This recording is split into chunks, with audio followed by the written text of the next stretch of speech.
નમસ્કાર મિત્રો, આજના વિડીયોમાં આપણે અગાઉની પરીક્ષામાં પૂછાયેલા ભારતના જેટલા પણ પીવાયક્યુ છે રાષ્ટ્રીય ઉદ્યાનના તેના વિશે વાત કરવાના છે. તેની પહેલા જો આપણી ચેનલને સબસ્ક્રાઇબ જરૂર કરી લેજો. આપણી ચેનલ ઉપર તમને તમામ ભરતીના પીવાયક્યુ છે તે હવે ટૂંક સમયમાં મળી જવાના છે. ખાસ કરીને ફોરેસ્ટ ગાર્ડની તૈયારી કરતા હોય તો આ ચેનલને ખાસ સબસ્ક્રાઇબ કરી લેજો. પ્રશ્ન નંબર 145. ભારતમાં હેમિસ રાષ્ટ્રીય ઉદ્યાન કયા રાજ્યમાં આવેલું છે? હેમિસ લદ્દાખ રાજ્યમાં આવેલું છે. પ્રશ્ન નંબર 147. કાઝીરંગા રાષ્ટ્રીય ઉદ્યાન વિશે નીચેના વિધાનો ધ્યાને લો. 1. કાઝીરંગા રાષ્ટ્રીય ઉદ્યાન આસામમાં આવેલું છે. તે સફેદ વાઘના સંરક્ષણ માટે વિકસાવવામાં આવેલું હતું. તો ના મિત્રો, તેનો પ્રશ્નનો જવાબ ફક્ત 1. કાઝીરંગા રાષ્ટ્રીય ઉદ્યાન આસામમાં આવેલું છે અને તે એકશિંગી ગેંડાના સંરક્ષણ માટે બનાવવામાં આવેલું છે. પ્રશ્ન નંબર 147. નીચેનામાંથી કયું ભારતનું પ્રથમ રાષ્ટ્રીય ઉદ્યાન છે? જીમ કોર્બેટ રાષ્ટ્રીય ઉદ્યાન ભારતનું પ્રથમ રાષ્ટ્રીય ઉદ્યાન છે. સાતપુડા રાષ્ટ્રીય ઉદ્યાન જે તેના ખડકકાળ, ભૂમિ પ્રદેશ અને વૈવિધ્યસર વનસ્પતિઓ માટે જાણીતું છે, તે ભારતના કયા રાજ્યમાં અનોખું સંરક્ષણ વિસ્તાર છે? ડી. મધ્યપ્રદેશ. 149. આસામ રાજ્યમાં કયું પ્રસિદ્ધ વન્યજીવ અભયારણ્ય આવેલું છે જે એકશિંગી ગેંડાના સંરક્ષણ માટે પ્રયત્નો માટે જાણીતું છે? તો તેનો જવાબ બી. Kaziranga national park. પ્રશ્ન નંબર 150. કાઝીરંગા રાષ્ટ્રીય ઉદ્યાન ગેંડાની કઈ પ્રજાતિ માટે મુખ્યત્વે જે જોવા મળે છે અને તેના સંરક્ષણ માટે પ્રયાસો માટે જાણીતું છે? એ. ભારતીય ગેંડા માટે જાણીતું છે. પ્રશ્ન નંબર 151. એકશિંગી ગેંડાની વિવિધતા ભારતમાં કયા સ્થળે જોવા મળે છે? તેનો જવાબ છે એ. કાઝીરંગા નેશનલ પાર્ક આસામમાં જોવા મળે છે. પ્રશ્ન નંબર 152. નીચેનામાંથી કયો રાષ્ટ્રીય ઉદ્યાન વિશ્વમાં સૌથી મોટો એકશિંગી ગેંડા માટેની વસ્તીનું નિવાસસ્થાન છે? તો તેનો જવાબ આવશે કાઝીરંગા રાષ્ટ્રીય ઉદ્યાન આસામ. જલદાપાડા રાષ્ટ્રીય ઉદ્યાન કયા રાજ્યમાં સ્થિત છે? તેનો જવાબ છે પશ્ચિમ બંગાળ. પ્રશ્ન નંબર 154. નીચેનામાંથી કયો રાષ્ટ્રીય ઉદ્યાન ગેંડાના આવાસોના વિસ્તરણ માટે ઇન્ડિયન રાઇનો વિઝન 2020માં સામેલ છે?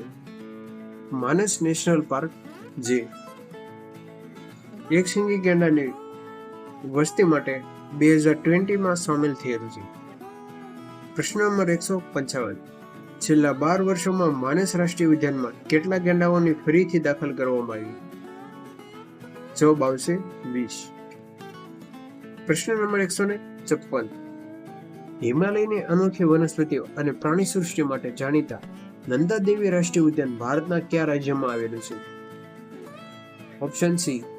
દિબ્રુ સાયખોવા નેશનલ પાર્ક જે હિમાલયમાં આવેલું છે.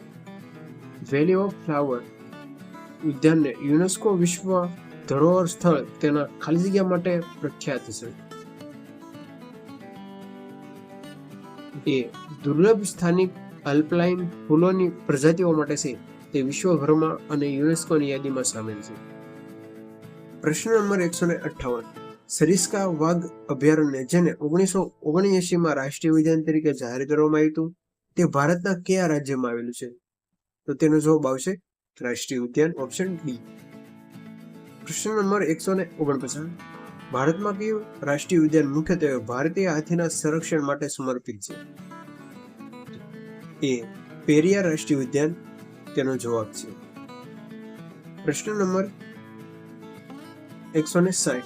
ભારતનું કયું રાષ્ટ્રીય ઉદ્યાન તેની તરતી ફ્લોટિંગ વનસ્પતિ માટે પ્રખ્યાત છે જે ફૂમદી તરીકે પણ ઓળખાય છે?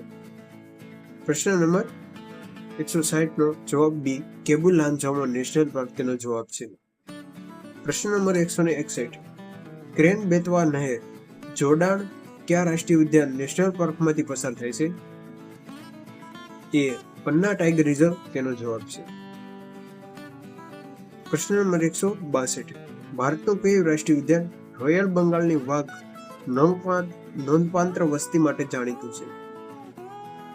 Option D, Sundarbans national park.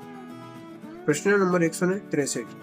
સાયબ્રિયન Keran એક અત્યંત જોખમવાળા મુકાયેલા સ્થળાંતર પક્ષીઓ નીચે પૈકી કયા રાષ્ટ્રીય ઉદ્યાન પક્ષી અભયારણ્યનું કાયમી મુલાકાતી છે? બી, ક્યુલાટો રાષ્ટ્રીય ઉદ્યાન. તે ક્યાં આવેલું છે તે તમામ મિત્રોએ કોમેન્ટ કરી અને જણાવી દેજો. પ્રશ્ન નંબર 164. નીચેના વાક્ય તપાસો. ભારતમાં હાલ 106 નેશનલ પાર્ક છે. નેશનલ પાર્ક વાઇલ્ડલાઇફ ડેટા મુજબ 2023 મુજબ દેશના ભૌગોલિક વિસ્તારમાં 3.35 વિસ્તારોમાં નેશનલ પાર્ક આવેલા છે. 3. વાઇલ્ડલાઇફ ઇન્સ્ટિટ્યૂટ ઓફ ઇન્ડિયાની સ્થાપના 1982માં કરવામાં આવી હતી અને તેનું વડું મથક દહેરાદૂનમાં છે. તો બી, 1 અને 3 વિકલ્પ જ યોગ્ય છે, જ્યારે 2 નંબરનો વિકલ્પ છે તે ખોટો છે. ત્યાર પછી મિત્રો વાત કરીએ, જો તમને અમારો આ વિડીયો પસંદ આવતો હોય તો વિડીયોને લાઈક કરી અને શેર જરૂરથી કરી દેજો, અને જો ચેનલ પર ન હોય તો ચેનલને સબસ્ક્રાઇબ કરી દેજો, કેમ કે હવે આગળના વિડીયો પર જેટલા પણ રાષ્ટ્રીય ઉદ્યાન બાકી છે તેના વિશે વાત કરીશું. 166.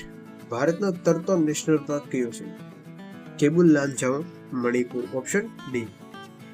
પ્રશ્ન નંબર 167. ભારતમાં સ્થપાયેલા સૌપ્રથમ રાષ્ટ્રીય ઉદ્યાન નીચે પૈકી કયું છે? Option C, Jim Corbett national park તેનો જવાબ છે. પ્રશ્ન નંબર 168. ભારતના ખાલી જગ્યા રાજ્યમાં સૌથી વધુ રાષ્ટ્રીય ઉદ્યાન આવેલા છે? ઓપ્શન સી, મધ્યપ્રદેશ રાજ્યમાં સૌથી વધારે રાષ્ટ્રીય ઉદ્યાન આવેલા છે. કેટલા આવેલા છે તે કોમેન્ટમાં જણાવજો. પ્રશ્ન નંબર 1969. નીચે દર્શાવેલા રાષ્ટ્રીય ઉદ્યાન પૈકી કયા એક ઉદ્યાનમાં યુનેસ્કો દ્વારા વિશ્વ સાંસ્કૃતિક વારસાની યાદીમાં સામેલ નથી? Option C, Jim Corbett national park જે ઉત્તરાખંડમાં આવેલો છે તેને યુનેસ્કોની વિશ્વ વિરાસત સ્થળમાં જાહેર નથી કરેલું. બાકીના કાઝીરંગા, સુંદરવન અને કેવલાદો તેની યાદીમાં સામેલ છે. પ્રશ્ન નંબર 170.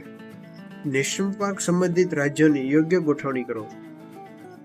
તો તેનો જવાબ આવશે બી, એની સાથે 1, બીમાં 2, સીમાં 3, ડીમાં 4.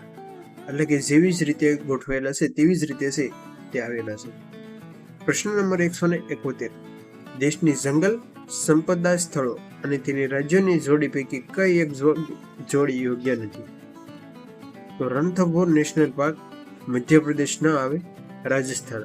બાકી સુંદરવન નેશનલ પાર્ક પશ્ચિમ બંગાળ, પેરિયાર કેરળ, માનસ આસામ. પ્રશ્ન નંબર 172. દિહિંગ પટકાઈ રાષ્ટ્રીય ઉદ્યાન કયા રાજ્યમાં આવેલું છે? દિહિંગ પટકાઈ રાષ્ટ્રીય ઉદ્યાન બી, આસામ રાજ્યમાં છે તે આવેલું છે. તો મિત્રો આજે આપણે અહીંયા સુધી રાખ્યું છે. હવે નેક્સ્ટ આનો પાર્ટ 2 આપણે ટૂંક જ સમયમાં છે તે આ ચેનલ ઉપર મૂકવામાં આવશે. તો જો તમે ચેનલ ઉપર ન હોય તો ચેનલને ખાસ સબસ્ક્રાઇબ જરૂરથી કરી દેજો અને બેલ આઇકન જરૂરથી દબાવીને રાખજો, જેનાથી તમને દરરોજ ફોરેસ્ટ ગાર્ડને લગતી માહિતી, અન્ય તમામ માહિતી મળી જાય. જય હિન્દ, જય ભારત.